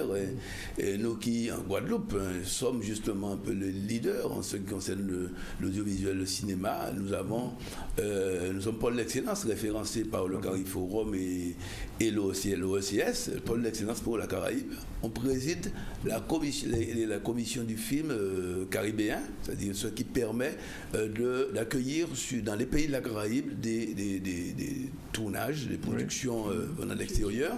Donc la Guadeloupe est là à est un facilitateur pour accueillir justement les tournages dans les pays de la Caraïbe, et tournages venant notamment d'Europe. Donc on fait le lien à ce niveau-là, donc on apporte notre savoir-faire, on apporte notre réseau, on peut coproduire également, par exemple à Barbade, on peut coproduire avec la Barbade, c'est des séries télé ou des longs courts-métrages. Et puis, en ce qui concerne le tourisme mémoriel, avec bien sûr non seulement le Mémorial Acte, mais aussi la route de la mémoire que la région a lancée, eh bien, nous avons effectivement des produits nous permettant d'être un peu, je dirais, d'avoir le leadership dans ce domaine-là et être à la base d'une tête de réseau, en quelque sorte, d'un tourisme multidestination qui profite à toute la Caraïbe, puisqu'il s'agit aujourd'hui maintenant d'accueillir dans nos territoires des touristes qui ne viennent pas simplement pour nos belles plages ou nos hôtels, et on voit à quel point elles peuvent être fragilisées par des ouragans, par des événements climatiques, mais aussi de donner à voir et de donner à réfléchir aux touristes qui viennent chez nous, sans pour autant que ça ne gêne rien au plaisir qu'ils puissent prendre de la beauté de nos paysages. Voilà, et enfin, bon, les événements, le festival, bien sûr, nous, là aussi, nous entendons bien sûr nous positionner sur ce volet-là, et on l'a fait savoir, et nous pensons notamment aussi à un marché caribéen de la musique que nous pourrions initier en Guadeloupe d'ici 2018. Alors, j'ai eu le sentiment un moment au cours de cette discussion avec les ministres de la Culture de la Caraïbe que, on ne va pas dire qu'il y avait une remise en cause, mais au regard de ce que vous disiez tout à l'heure sur les industries culturelles créatives, qu'on disait à la Barbade que le tourisme c'est bien, mais il faut un petit peu dépasser le touriste avec les 3 S, sexy and sun ou sexy and sun, et d'aller un petit peu de plus en plus s'ouvrir vers la culture comme élément dynamique et industriel, entre guillemets. Absolument, et ils entendent faire de la culture bâtir une véritable économie autour de la culture. Alors la marge bien sûr est étroite entre la part effectivement, à quel moment effectivement on tombe dans le tout économique, à quel moment on tombe, voilà, on porte atteinte à son identité. Il faut effectivement être aussi vigilant sur ces questions-là. Il y a un participant qui a notamment indiqué qu'il ne fallait pas faire des compromis sur l'essentiel pour pouvoir effectivement obtenir des financements. Voilà, donc que notre histoire était ce qu'elle était, que la construction de nos cultures s'est faite de manière très spécifique, très particulière, eh bien, il fallait pas faire de concessions sur ces questions-là. Mais pour autant, bien sûr, la culture doit être ce levier, et il faut donc savoir parler aux décideurs, il faut savoir parler aux décideurs économiques, il faut pouvoir engager des chefs d'entreprise pour qu'ils investissent dans ce secteur-là, dans ce créneau-là.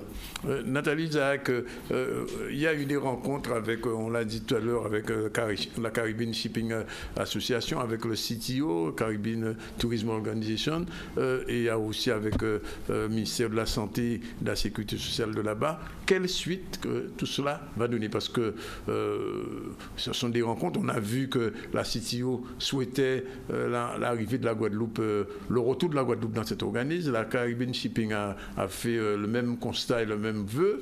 Alors, est-ce qu'aujourd'hui, il y a des signatures qui sont déjà dans l'air, des stylos qui sont déjà prêts à signer? Ce sont effectivement des questions très chaudes et sur lesquelles effectivement ce sont nos chantiers. Ce sont nos chantiers actuels. Il faut savoir que sur l'organisation caribéenne du tourisme, la CTO, il s'agit d'abord pour la région Guadeloupe de bien se positionner, puisque par le passé quand même, pour faire un petit peu d'histoire, il faut savoir que c'était les offices de tourisme de Martinique et de Guadeloupe qui étaient présents au CTO au nom de la France.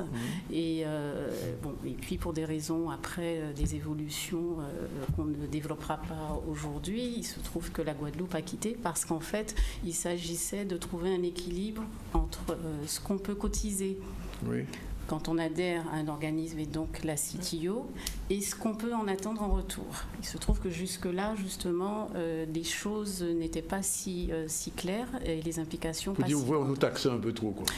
Disons qu'ils font un retour aussi sur investissement. Oui. Donc aujourd'hui, effectivement, donc c'est en discussion, la donne a changé et il s'agit pour la Guadeloupe de bien s'assurer si elle doit adhérer. Donc la question aujourd'hui est à l'étude, qu'il y ait bien entendu une cotisation, c'est le propre de toute adhésion à un organisme, mais que par contre en contrepartie, qu'on puisse aussi bénéficier de la promotion et de la pénétration de la CTO, des pays membres de la CTO actuelle sur le marché américain, parce qu'il faut savoir que c'est une porte d'entrée pour nous, pour le marché américain. Donc s'assurer effectivement que nos opérateurs pourront aussi y être partie prenante, et de l'autre côté, au niveau plus protocolaire et diplomatique, que nous puissions être représentés aux côtés des ministres du tourisme des pays adhérents à la CTO pour participer au débat et orienter aussi les stratégies politiques pour la Caraïbe, parce qu'on a bien parlé du tourisme multidestination, mais il s'agit, nous, de s'insérer dans cette dynamique et de ne pas être marginalisés.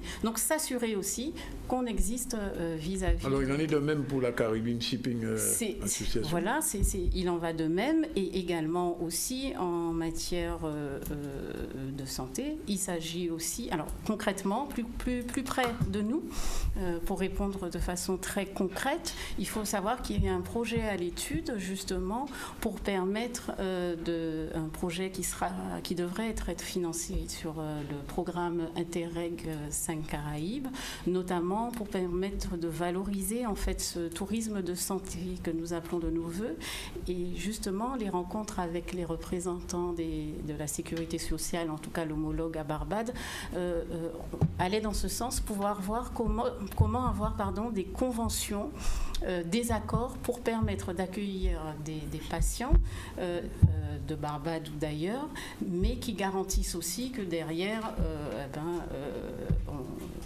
les intervenants en Guadeloupe soient payés. Oui. Donc voilà, vous voyez, c'est autant de choses qui aujourd'hui sont à l'étude. On a un projet qui devrait être financé dans le cadre d'Interreg 5 Caraïbes, j'espère qu'il aboutira, porté d'ailleurs par le docteur Louis Geffray qui est sur Saint-Martin, mais c'est des choses qui se construisent, donc les suites, oui, vous les verrez, c'était pas un coup, suite, ce sera pas juste un petit coup comme ça. Ce n'était pas un coup pour rien. Non, voilà. C'est pas un coup pour rien. Bien, alors, avant de terminer, je voudrais juste quand même, avec vous, on va avoir tout à l'heure l'interview du président Harry Chadus qui a fait un petit peu le bilan en étant encore sur place, mais nous sommes dans une période particulièrement difficile pour les îles du Nord, plus précisément pour l'île de Saint-Martin, et je m'adresse à Sarah Tanouz. J'imagine que le CORECA a porté moins de vin. Nous au combat, comme d'habitude. Il est vrai que nous avons répondu présent à l'appel, surtout pour coordonner. L'élan de solidarité, il existe. Les Guadeloupéens sont généreux et réagissent toujours spontanément et rapidement. Il s'agissait pour nous de rationaliser un petit peu ce circuit de distribution. Et il a été question d'avoir des éléments clés. Je vais donner juste quelques informations aux personnes qui nous écoutent. Vous avez un site internet qui a été développé en collaboration avec l'équipe du Spot de Coworking sur Jarry, des jeunes vraiment très professionnels. Le site, c'est www.solidaritéidn pour îledunord.com, et sur ce site vous avez les éléments essentiels sur les questions qui nous sont posées régulièrement. Où apporter, quoi apporter, comment c'est distribué, et vous avez la liste complète de tous les points de collecte qui sont entre autres gérés en collaboration avec le CORECA. Sur ce site internet, vous avez toute cette semaine également au hall Paul Chonchon une équipe de bénévoles qui est là toute la journée pour recevoir vos dons. Les communes ont pour chacune pour leur part des points de distribution également, vous trouverez sur le site avec les contacts à apporter. Et petite précision également, le samedi 16 septembre a été déclaré comme journée officielle de la solidarité dans les îles du Nord, et dans l'ensemble des supermarchés, hypermarchés de la place, les plus grands en tout cas, vous aurez des personnes de la Croix-Rouge, du CORECA et de tout le tissu associatif qui s'est mobilisé autour de nous pour récupérer vos dons, qui vont tous être collectés et distribués, parce que c'est une question qu'on nous pose également. Alors justement, ça, tous ces dons, on va d'abord commencer par la Guadeloupe, tous ces dons sont acheminés vers les hangars qui ont été mis à disposition par le conseil régional et le conseil départemental, donc les deux collectivités avec lesquelles nous travaillons en collaboration, et leur acheminement aujourd'hui est assuré par des barges de la CTMC, qui est le partenaire principal. Et la distribution, parce que c'est ça le problème. Alors, la distribution aujourd'hui est assurée, depuis en tout cas ce début de semaine, par les agents de la collectivité territoriale, accompagnés des services de l'État pour en assurer la sécurité. Parce qu'hier encore, il y a des zones où il n'y avait pas d'eau. Tout à fait. Les bouteilles n'arrivaient pas. Il faut être honnête, les choses ont été retardées également cette fin de semaine avec l'arrivée de José. En début de semaine, tout est reparti. Nous sommes en tout cas au Coreca, notre action est essentiellement sur le tissu associatif. Donc nous avons réactivé les associations sur place qui se sont manifestées, celles qui en tout cas ont déjà pu avoir des moyens de communication tangibles et qui se sont rapprochées des collectivités territoriales en notre nom pour aider sur place à la distribution. D'accord. On a bien noté Solidarité IDN comme IDNord.com. D'accord, c'est noté. Juste un point là-dessus du vice-président de la région. Je sais que la région a mis en place un comité opérationnel. On a reçu ici Mme Sylvie Gustave Duflo il y a 2 jours. Elle nous expliquait tout fonctionne bien cette fois-ci. La coordination, parce que Macron a dit hier qu'il fallait remettre les choses en place. Est-ce qu'aujourd'hui on peut dire qu'entre la région, les collectivités, tout est en place? Les choses vont bien. Effectivement, on a retrouvé de l'ordre, de l'harmonie. Je dirais que les meilleurs spécialistes des questions guadeloupéennes sont encore les Guadeloupéens et les questions saint-martinoises, les Saint-Martinois, bien évidemment, de sorte qu'il était assez impensable qu'il n'y ait pas une vraie coordination entre les services de l'État et les services des collectivités locales. Donc aujourd'hui, effectivement, chacun a bien compris qu'effectivement il y a l'intérêt supérieur, l'intérêt des sinistrés. Bien sûr, j'exprime en mon nom personnel et au nom du conseil de la collectivité régionale, je le renouvelle, bien sûr, la solidarité de tout le peuple de Guadeloupe, vis-à-vis donc des Saint-Martinois, des Saint-Barth et au-delà, des Caribéens, des autres îles qui ont été touchées. Voilà, parce que nous serions de drôles de Caribéens si nous ne pensions pas également à eux, alors que nous revenons justement d'une manifestation forte de la Caraïbe. Et donc, solidarité avec ces peuples-là. Naturellement, nous avons été effectivement parés au plus pressé. Nous sommes allés directement d'abord vers les Saint-Martinois et les Saint-Barth, parce que, en plus, les liens historiques nous rattachent également à eux. Donc, nous allons continuer ce travail-là, bien sûr, corps à corps, avec le Coreca, avec d'autres organismes, avec tous ceux qui donnent le coup de main, comme les Guadeloupéens savent le faire d'ailleurs, pour pouvoir effectivement prêter la main et faire en sorte que la solidarité se décline vraiment dans toutes les nuances de la palette du peintre. Voilà, 13h41. Dans un moment, on va recevoir Martine Fazer pour la culture selon Martine, et puis Minka Yankamala, notre psychologue conseil, puisque aujourd'hui nous avons une particularité, c'est que, paraît-il, je vais être cobaye d'une expérience psychologique. Alors restez avec nous. On va vous revoir, puisqu'on a vu un extrait déjà, l'interview que nous avait accordée à Barbade, le président du conseil régional, Harry Chalus, faisait un peu le bilan de cette manifestation. Et puis tout de suite après, nos 2 invités, nos 2 chroniqueuses qui sont arrivés. Après pratiquement une semaine à Barbade avec le président de la région et près d'une quarantaine de délégués, nous sommes aujourd'hui en fin de parcours et c'est l'occasion pour nous de faire avec Harry Chalus, le président de région de Guadeloupe, un bilan de cette visite. Harry Chalus, qu'est-ce que vous allez retenir de ce Carifesta à la Barbade? Déjà, le plaisir des Barbadiens de nous recevoir. De voir un peu nos savoir-faire. Je l'ai encore vu aujourd'hui dans ce repas que nous avons fait au ministre de la Barbade, aux responsables, au directeur du port, au directeur du tourisme. Comment ils étaient vraiment enchantés de voir un peu le savoir-faire de nos jeunes, nos chefs cuisiniers, nos étudiants du lycée hôtelier. Et suite aux réunions que nous avons eues, que ce soit sur le tourisme, sur le port, sur la santé, l'attente qu'ont les Barbadiens de pouvoir travailler avec nous. L'attente des Barbadiens de voir la Guadeloupe intégrer les pays de la Caraïbe, parce que nous avons un savoir-faire, ils ont aussi des connaissances, donc c'est en mutualisant nos connaissances qu'on pourra se développer. Donc je pense que la Guadeloupe ne peut pas rester, je le dis, en dehors de la Caraïbe. Nous ferons tout ce qu'il y a à faire, quitte à aller voir les ministres pour avoir des moyens pour pouvoir composer avec les Caribéens. Mais il faut que la Guadeloupe se retrouve dans l'organisation du tourisme de la Caraïbe. Il faut que nous puissions travailler avec le docteur Ansel concernant le cyclotron. Nous avons rencontré aussi leur sécurité sociale. Nous avons besoin parce que pour envoyer un malade demain se faire soigner en Guadeloupe, il faut que nous puissions mutualiser nos moyens, que ce soit la sécurité sociale de la Barbade et aussi de la Guadeloupe, pour pouvoir prendre en charge ces personnes. Donc aujourd'hui, je me rends compte vraiment qu'il y a un besoin, un développement culturel, économique, géopolitique, écologique, sportif. Nous avons des choses à échanger, nous avons des choses à mettre en commun. Donc nous mettrons tout en œuvre de manière à ce que nous puissions vraiment entrer de la Caraïbe. Et c'est une des premières choses que j'ai demandé à Guadeloupe Formation, c'est de pouvoir étendre les cours de langue, parce qu'il n'est pas normal que nous sommes dans la Caraïbe et nous sommes l'une des rares régions à ne pas parler anglais convenablement pour pouvoir échanger avec la Caraïbe. Donc nous avons du travail à faire, je pense, dans l'intérêt de nos jeunes Guadeloupéens. Alors vous avez fait tout à l'heure une annonce particulière, parce que vous avez dit que vous reviendrez à Barbade, and you will speak English clearly and fluently. Is it possible? It's possible if you want. Now, if you want to succeed, you have to speak English, because you live in West Indies, and every country speak English without Guadeloupe and Martinique. But I like to speak English. I like a change with. On va pas tout dire. 13h45, retour dans le ZCL en direct de RHT. Je vous l'ai dit, on a beaucoup d'invités, c'est tant mieux, ça marche bien. C'est la rentrée, on va saluer Mina tout de suite. Bonjour. Bonjour. Ça va? Les vacances se sont bien passées? Oui, très bien. Très bien. Bon, on revient vers vous tout à l'heure. On commence avec Martine, c'est la culture selon Martine. Bonjour Martine. Bonjour Danick Zandronis. Quoi de neuf? Ben, mon cher. Pour la rentrée. Ah, plein de choses. Ah, je vais surprendre et secouer un peu le cocotier. Bon, alors, on va voir si les cocos vont tomber. En tout cas, c'est pas coco et abricots, hein, je dis là. J'ai rien dit coco et abricots, la semaine prochaine. Un petit coucou à ma copine Jocelyne. Et puis, je tenais quand même à ce que tu remarques à quel point Mina est jolie. Moi, je ne dis rien. Non, ne dis rien.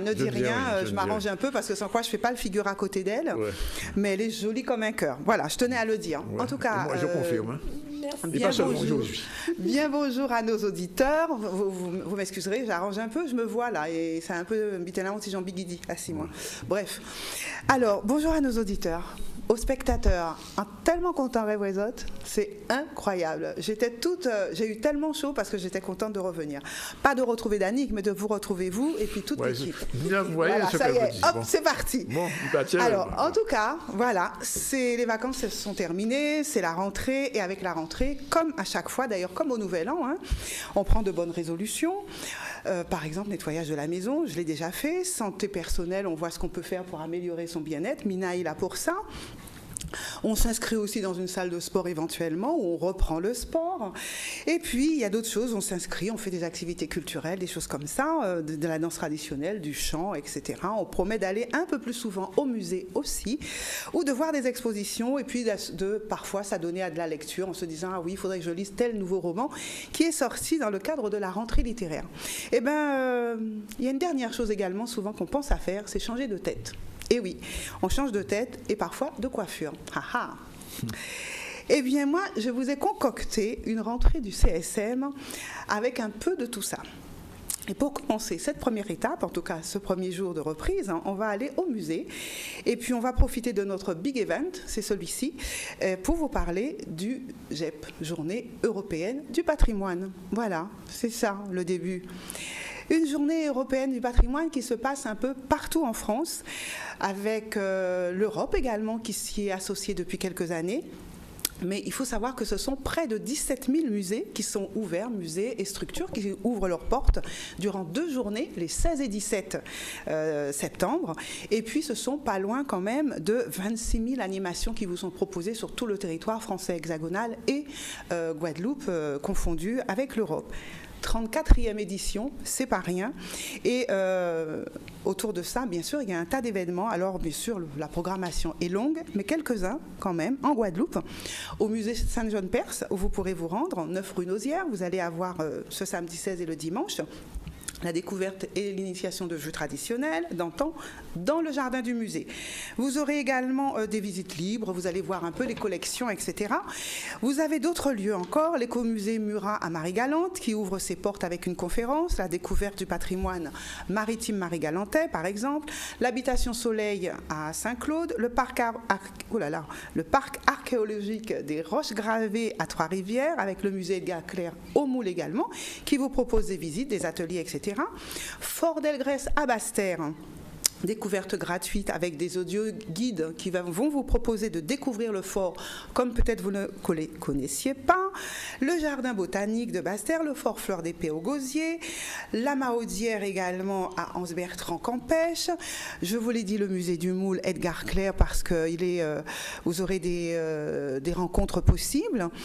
Et puis un peu ailleurs, pourquoi pas, la Martinique, la bibliothèque Schulcher également qui vous propose des visites traditionnelles, qui vous propose la découverte d'expositions. À La Réunion, pour ceux qui s'y trouvent ou qui ont envie d'aller y faire un tour et qui y seront les 16 et 17, vous avez une artothèque qui vous propose aussi toute une collection autour d'un photographe que vous pourrez visiter en Polynésie française parce que j'ai très envie d'y aller. Et bien le musée de Tahiti et des îles vous propose aussi une exposition que vous allez pouvoir visiter. Alors voilà, vous voyez qu'il y a énormément de choses qui se passent au travers de ce GEP, je rappelle, la Journée européenne du patrimoine. Danick, tu as l'intention d'aller quelque part, toi, ce week-end du 16 et 17 ? Ce week-end, je voudrais aller visiter, je pensais aller visiter un monument, mais on m'a dit qu'il sera fermé, donc je n'irai pas. Lequel ? Schulcher ? Voilà. Ils sont en travaux, c'est pour ça. Mais il y en a tellement d'autres à visiter. Ouais. La préfecture sera fermée aussi, en fait. Ils sont en travaux aussi ? Non, je crois qu'ils sont plutôt débordés par le cyclone. Je comprends. Et plutôt là, en ce moment, ils ne peuvent pas faire grand-chose. Donc, voilà. Mais enfin, il reste énormément de lieux. C'est peut-être le moment d'aller au jardin. C'est sans doute d'autres musées, des jardins à voir. Le mémorial sera ouvert pour les gens qui ne sont jamais allés. Oui. J'espère qu'ils ne feront pas comme l'année dernière. Ouais. L'année dernière, ils étaient fermés ? Oui, un peu. Ouais. La rentrée littéraire maintenant. Alors bon, j'ai pas eu le temps de lire, je ne vous cacherai rien, je suis en train de lire un bouquin dont je vous parlerai une prochaine fois. 3 minutes par jour pour apprendre à faire de la relaxation. Et voilà, donc je suis en train de le lire, quand je finirai, je vous le dirai.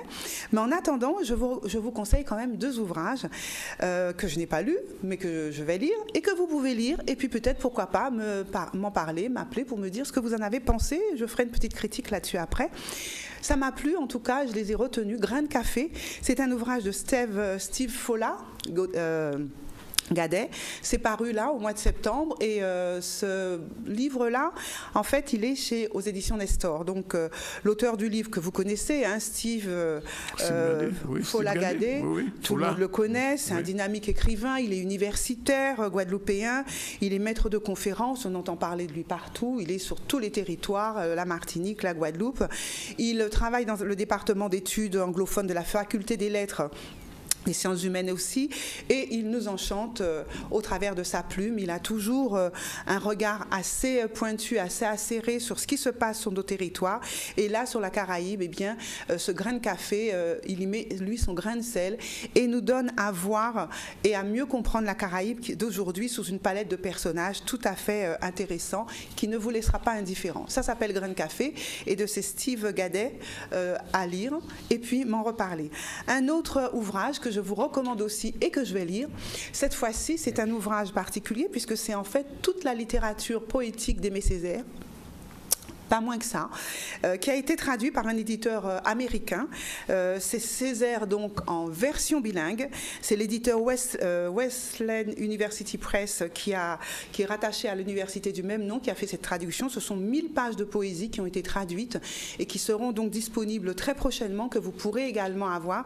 Avec un avantage, c'est que cet ouvrage, en plus de ça, vous explique, vous permet de comprendre cette poésie parfois un petit peu complexe d'Aimé Césaire. Donc c'est une manière encore différente de découvrir Aimé Césaire. Si vous êtes linguiste, en tout cas, vous êtes bilingue, ça sera intéressant à la fois de découvrir cet ouvrage en français mais en anglais, et en plus d'avoir un glossaire qui vous permet de bien comprendre et de bien déchiffrer cette littérature d'Aimé Césaire, cette poésie, et de bien comprendre un petit peu ce qu'est le modernisme et la négritude, qui est un ouvrage d'ailleurs qui a été réécrit par le même auteur qui a fait la traduction. Il a écrit plusieurs livres sur la vie de Césaire et il retrace la vie de Césaire à travers ce volume, et en même temps nous apporte des éclairages hyper intéressants. Je l'ai feuilleté, je le lirai et je vous en reparlerai aussi. Voilà, voilà. Ça va? Tout va bien? On peut continuer? Danick, il est sage comme il dit. Nous avons encore 15 secondes. 15 secondes? Non, il ne faut pas me faire ça. Tu m'as dit qu'on avait un peu de temps, donc j'y vais. Oui. Alors, bien sûr, je vous ai parlé de livres, mais cette rubrique de la culture selon Martine, ben voilà, j'aime bien aller dans plein de petits chemins. Et là, cette semaine, je vous parle de tendances. Alors, les tendances, elles vont être simples, c'est d'abord un petit peu gustative, et puis un peu plus complexe, nous y venons tout de suite derrière. Eh bien, figurez-vous que tendance, aujourd'hui, je vais vous parler de quelque chose, qui va nous faire du bien, qui va ravir ceux qui aiment, comment dirais-je, les bonnes choses, et ça va ravir vos papilles. Je vais parler de chocolat. Et oui, figurez-vous que vous connaissiez 3 chocolats jusqu'à présent. Le chocolat blanc, c'est pas un vrai chocolat, mais enfin il a été officialisé comme étant, il y a officiellement 3 types de chocolat. Le chocolat blanc, le chocolat au lait et le chocolat noir, voilà, qui permet d'ailleurs de réaliser les 2 autres. Eh bien, il y a un 4e groupe de chocolat qui vient de sortir. Il s'appelle le chocolat rubis. Le chocolat rubis. Rubis, comme un rubis. Il est rose, il paraît fondant, excellent. C'est donc la plus haute autorité en matière de chocolat de Zurich qui vient d'annoncer cette 4e catégorie de chocolat officiel, donc qui s'appelle Rubis. C'est un nouveau chocolat qui est obtenu à partir de fèves de cacao qui sont très différents, tant dans leur couleur que dans leur goût. Et ce chocolat, il offre un arôme. Je n'ai pas goûté, hein, alors bon, je me réfère à ce qui en est dit dans les milieux autorisés. Hein, il paraît qu'il a un arôme intense, une couleur rouge caractéristique, une fève unique, avec un fruité et une couleur naturelle. Aucun colorant n'y sont rajoutés. Il est ni lacté ni sucré, mais il n'est pas amer non plus, mais il a un goût subtil, fruité, et avec un arôme tout à fait nouveau. Voilà, donc la question que vous pouvez vous poser, où peut-on se le procurer? Eh bien, c'est trop tôt, vous allez encore un peu attendre. Bientôt, ça viendra dans les meilleures boutiques, sous forme de bonbons, sous forme de carrés, sous forme de dégustation, sous forme de gâteau. Je vous en reparlerai pour vous dire quand est-ce que ce chocolat arrive. Dès qu'il arrive, en tout cas, je le goûte en premier et après, je vous en parle. Alors, toujours dans la tendance, cette fois-ci, mode. Eh oui! Une tendance, vous vous y attendiez peut-être pas que je vous parle de cela, mais voilà, je ne vais quand même pas couper les cheveux en 4 pour y arriver non plus, n'est-ce pas, Danick? Ne me donnez pas des cheveux blancs quand même. Non, mais tout de même, tu mets le doigt sur ce qu'il ne faut pas. Et oui, nous allons parler de cheveux blancs. Alors, si la caméra pouvait se rapprocher, elle verrait que j'en ai quelques-uns. Ben oui. Ouais, ils sont rares, hein. Pas si rare que ça. Grâce à la teinture. Pas si rare que ça. Oui. Mais ça, j'en parlerai plus longuement la prochaine fois. Pour l'instant, je vais parler de cette tendance qui est celle, justement, de laisser les cheveux blancs prendre le dessus. Oui. C'est la mode.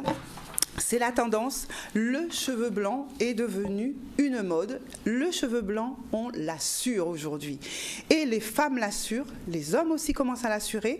Mais premier épisode, parce que la semaine prochaine, je vous parlerai du 2e épisode qui sera le cheveu naturel. Et vous comprendrez où je veux en venir. On peut avoir les deux. On peut avoir les deux. Naturel et blanc. Eh bien justement, on le verra tout à l'heure. Oui. Donc le cheveu naturel, mais je vous dirai pourquoi, là, il faudra patienter encore un peu, pourquoi je vous en parlerai. Ça va vous plaire, je pense. Et d'ailleurs, j'en profite pour faire un appel en direct. S'il y a une coiffeuse spécialisée en cheveux naturels qui veut m'accompagner dans cette aventure, qu'elle m'appelle, 06 90 13 70 73. Nous allons vivre quelques semaines palpitantes ensemble. Je vous dirai plus si vous m'appelez. Voilà, je reviens donc à mes cheveux blancs. Moi, mon déclic pour cette rubrique, il a été fait il y a quelques semaines parce que j'ai rencontré une jeune femme très belle avec des cheveux blancs en Guadeloupe, dans une boutique. Naturel blanc ou bien naturel blanc? Non, naturel. Parce qu'il y a une mode aujourd'hui de teindre en blanc. Mais non, elle a décidé, elle était très jeune, mais elle a eu des cheveux blancs très jeunes, elle a décidé qu'elle allait arrêter de lutter contre la coloration et qu'elle allait les laisser pousser blancs tels qu'ils étaient. Et j'ai trouvé ça magnifique. Elle le portait tellement bien, une longue natte de cheveux blancs, je l'ai arrêtée, je lui ai dit mais ce sont vos cheveux naturels? Elle dit oui, malheureusement ou heureusement, mais maintenant heureusement ce sont mes cheveux blancs naturellement qui poussent comme ça, donc voilà, j'en fais un avantage. Et elle était magnifique, donc si elle m'entend, je l'ai rencontrée au moule. Donc je me suis dit mais il faut en parler de ça, et voilà. Il y a plein de techniques pour colorer les cheveux, camoufler les cheveux blancs, mais aujourd'hui, eh bien, moi je pense qu'il faut arriver à l'acceptation. Accepter ce qu'on est, accepter la manière dont nos cheveux évoluent avec la vie, avec les tracas, et donc finalement se dire que c'est une manière d'être belle aussi, à condition qu'on soit en capacité de l'assumer. Cheveux blancs, il a beaucoup de caractère, il faut pour cela qu'il soit éclatant. Quoi qu'il en soit, ça peut vous donner un joli style. Il y a quelques photos qui sont passées. Aujourd'hui, les égéries de la mode, le monde, on va dire, le monde des podiums, les stars des podiums, eh bien, revendiquent ces cheveux blancs.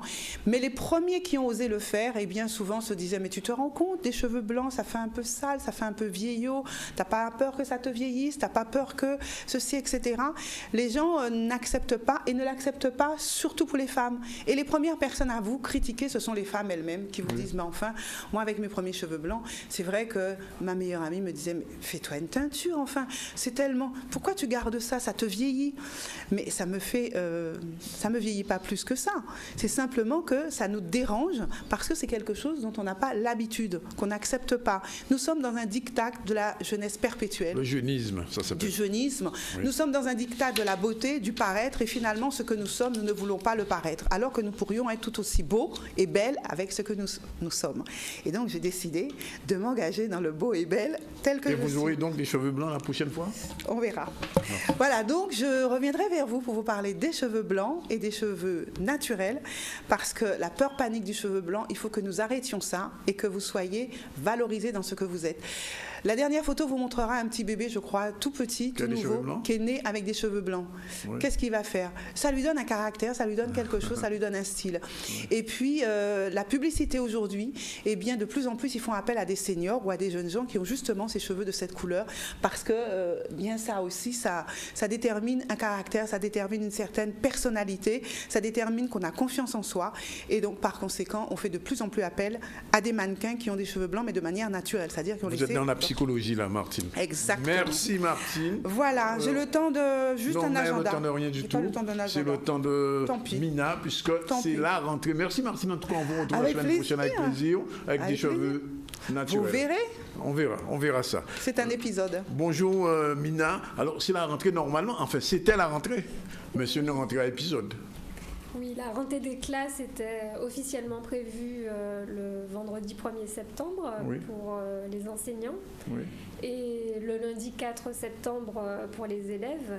Mais les phénomènes cycloniques en ont décidé autrement pour la Guadeloupe. Oui.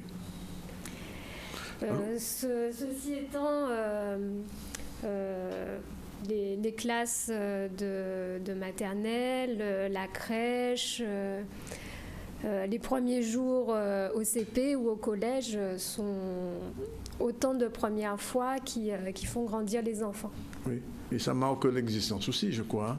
La première fois on va à l'école, on pleure ou on ne pleure pas.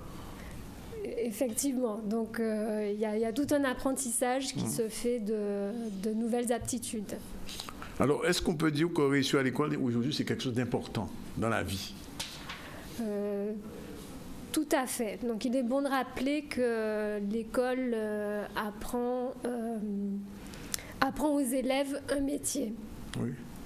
Et que par ailleurs, chaque métier implique de suivre une formation avec à la clé un diplôme. Donc, par exemple, pour devenir psychologue, donc ça nécessite 5 années d'études après le baccalauréat, c'est-à-dire un master 2 à l'université. Oui.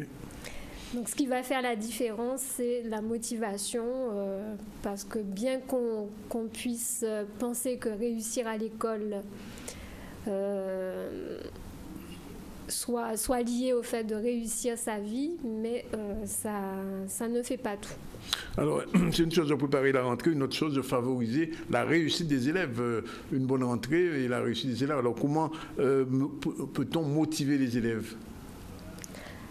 Alors, on peut les motiver par une technique que je vais expliquer dans un instant. C'est aussi intéressant de faire savoir aux auditeurs et au public qui nous regarde que depuis le 1er septembre 2017, que le métier de psychologue de l'éducation nationale a été créé. C'est-à-dire qu'avant, les psychologues qui étaient dans les collèges et lycées n'étaient pas officiellement des fonctionnaires de l'éducation. On peut ainsi dire qu'il y a eu une unification d'autres métiers comme conseiller d'orientation.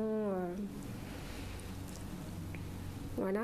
D'accord. Et donc ce psychologue, il va être à l'écoute des difficultés d'apprentissage, mais aussi des problèmes familiaux que peuvent rencontrer ces élèves et qui vont avoir pour conséquence de perturber les résultats scolaires. D'accord. Alors, est-ce qu'il y a une technique de motivation qu'on peut conseiller aux parents et aux élèves ?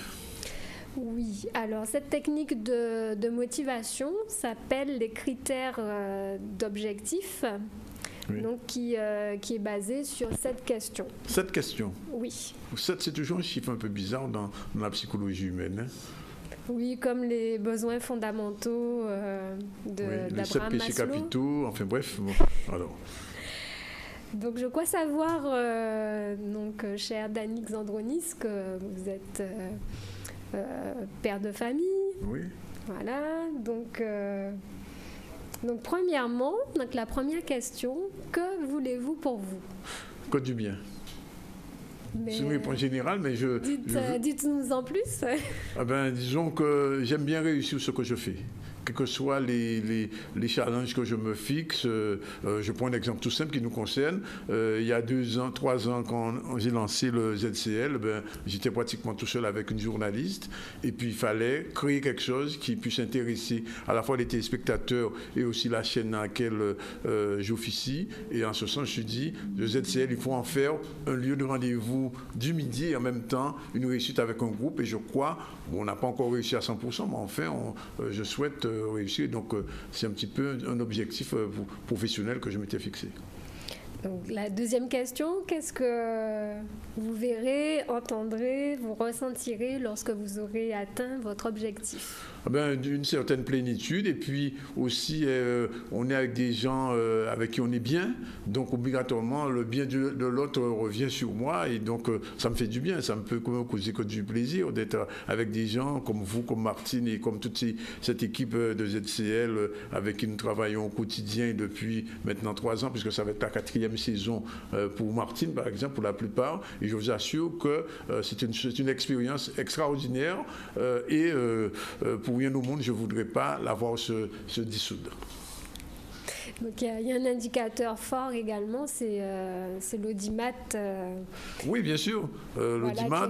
Alors il faut savoir que ce rendez-vous de 12h30 à 14h, qui va passer d'ailleurs bientôt de 12h à 14h, aujourd'hui on finira exceptionnellement un peu plus tard pour 14h, est devenu un rendez-vous incontournable à la fois pour beaucoup de Guadeloupéens, je ne dis pas pour la majorité, mais pour beaucoup de Guadeloupéens, pour des gens qui vivent à l'étranger, je ne savais même pas que jusqu'en Afrique on nous captait, et aussi pour des Guadeloupéens qui vivent en France, ce qu'on appelle la diaspora. Il y a beaucoup de gens qui nous regardent. J'étais encore récemment en France et je vous assure que j'ai rencontré encore des gens que je ne connaissais pas, qui vous saluent, qui vous disent « Ah ouais, c'est bien l'émission, etc. » Et sans compter en Guadeloupe, effectivement, dans les rues, on est très souvent reconnus et on nous félicite pour cette émission qui est le fruit d'une équipe qui travaille, aussi bien les réalisateurs que les chroniqueuses, et comme vous, comme Martine et comme les autres, qui portent chaque fois des choses nouvelles aux téléspectateurs. Et je crois que les gens sont très sensibles à ça, et j'ose le dire, nous sommes les seuls à le faire. Donc, 4e question, de qui dépend la réalisation de cet objectif ? Donc, c'est important que chaque élève ou chaque parent soit acteur de cette réussite pour que ça marche. Tout à fait. Et je l'ai dit, c'est un travail d'équipe.